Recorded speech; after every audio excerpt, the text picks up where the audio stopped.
Alright, hello. Long time no see. I went in a bit of a tantrum on the previous two videos to try and um, not necessarily fix the game, but improve it as much as I could.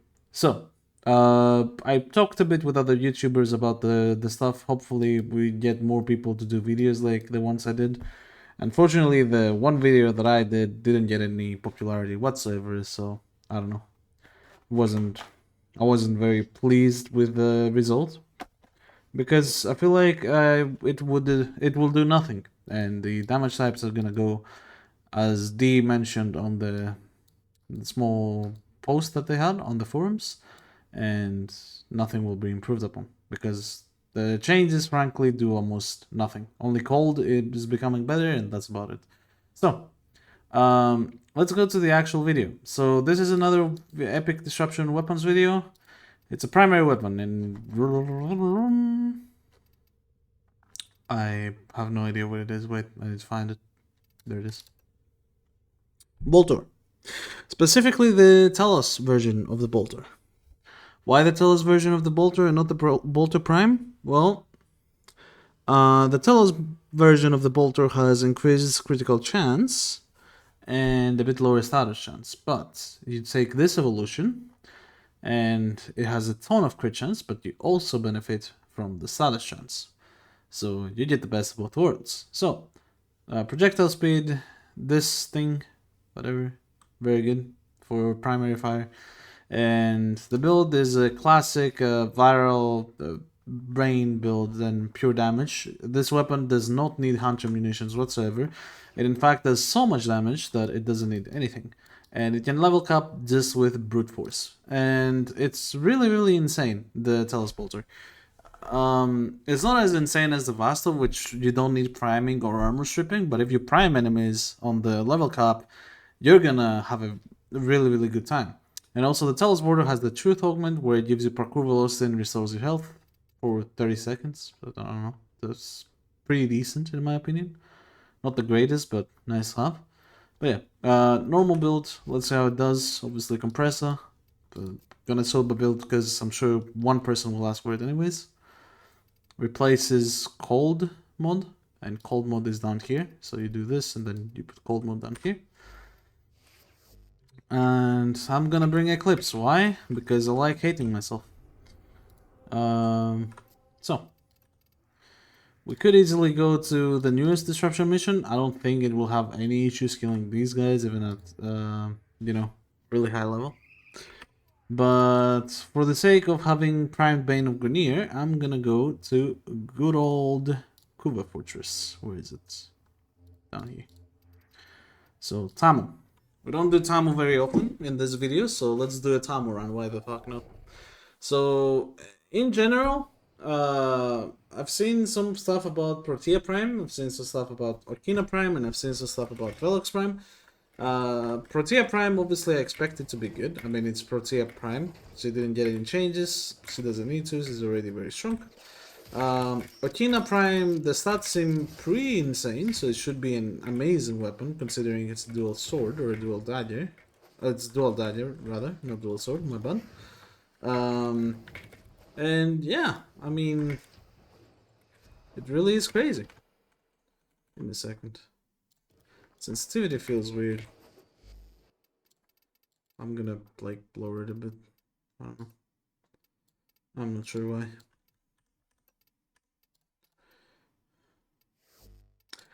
Oh. Oh.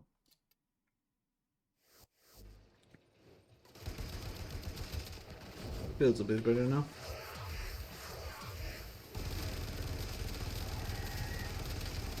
So this is the primary fire.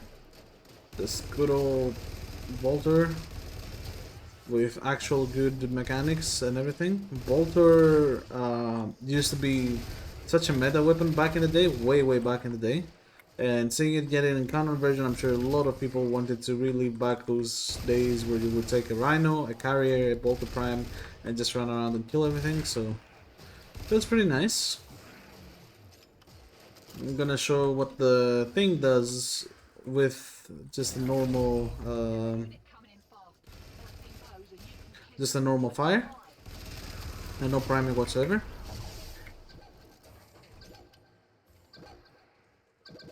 What the? Very weird sounds. Alright. On him. So you see quite a lot of damage. Even with just a normal primary fire, nothing else.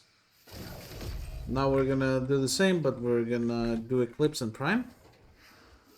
So come here. Eclipse. Eclipse gives a lot of damage to this weapon because the base damage is very low on it. And oh, it's a Nox as well. Okay, so 5 bullets. And now we're gonna show for the next demo list the Incarnon version, which is way stronger. It's where things go completely nuts. So the normal version can still deal with base steel puff, but the Incarnon version, just damage goes through the roof. So we'll see that in action.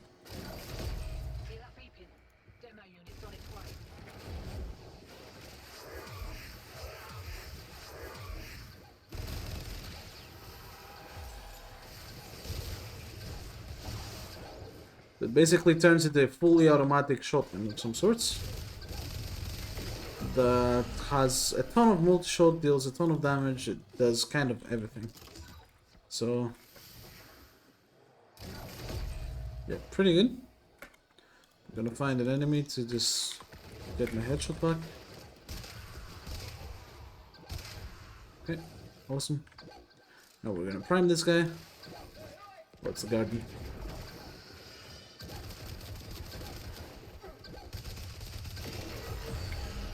Yeah, it was what, 4 bullets?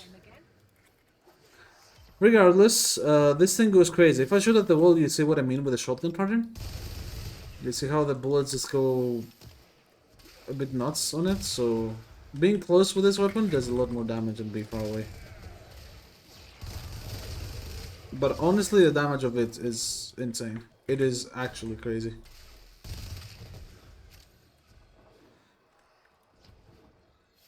This weapon also used to be bugged when it was released, and for a very long time before they managed to fix it. I don't know why it took so long even. Where the galvanized aptitude would multiply itself by like 5,000% or something. You could genuinely just use this gun, and as long as you procced with the Incarnon version like 3 statuses, you would easily one-shot level cap back in the day. Like, I loved using the gun, but I couldn't get myself to use the gun because I knew that it was bugged and I didn't want to abuse it. Not because I was scared of being banned, but because I just didn't like abusing it so much. It was just, you know, it was just me having a moment, I guess.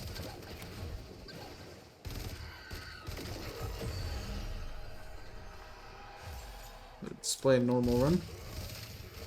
See how it does. Seems to have some punch through as well, this weapon. Not sure about that, but probably. Knowing that it's an Incarnon.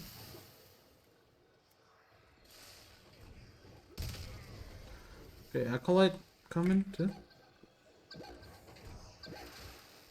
I knew it.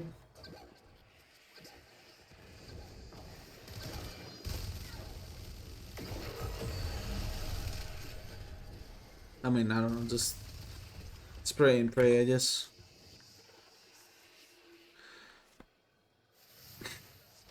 Honestly, as a primary Incarnon, because the very OP Burst and Prime exists, this isn't better than the Burst and Prime. But when it comes to Disruption mission, it might actually be better. Because the damage of this is higher than the Burst and Prime. The Burst and Prime just has way more ammo, way more utility, innate punisher and all that shit that makes it better. But this does have more damage, because it is a fully automatic shotgun primary and it goes crazy. I mean, look at that. It does seem to have punisher on this fire mode. Very epic. But yeah, Sometimes you will not see like huge damage numbers, but because it's a shotgun, if you get all the pellets in, you get a lot of damage.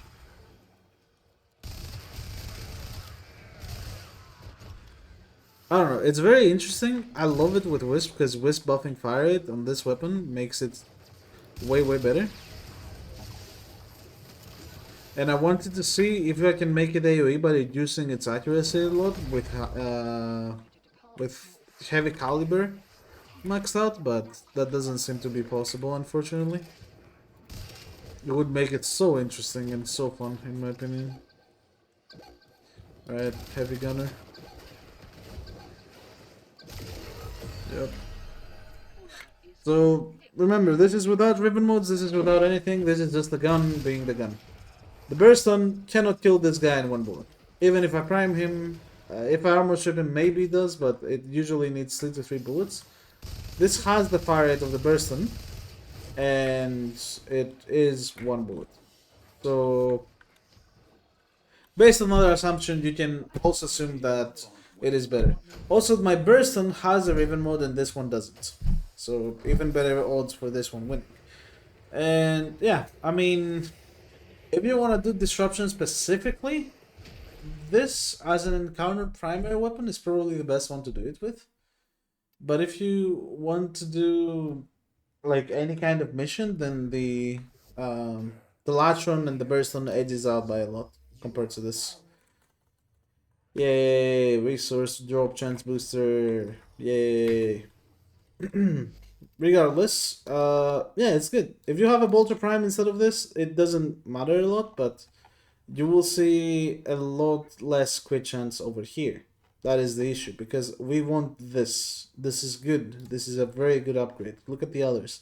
We get like hybrid crit chance and status chance, which is like nothing, 4%, and then crit chance by 6%. So if you use the Bolter Prime, this would be more like 14 or something like that. It would be higher. And then this would be lower. But having these and then being very close to this one as well is way better. It's way better. Because I mean, what is 36% status crit chance gonna do compared to 36% status chance, you know? It's just a way better upgrade to have this. And especially since this is a shotgun, it's way better here as well. And I know it says 3 multi-shots, but I don't think that it's 3 multi-shot. We're seeing a lot of bullets. Except it's throwing way more at once than I'm seeing, but I'm not sure.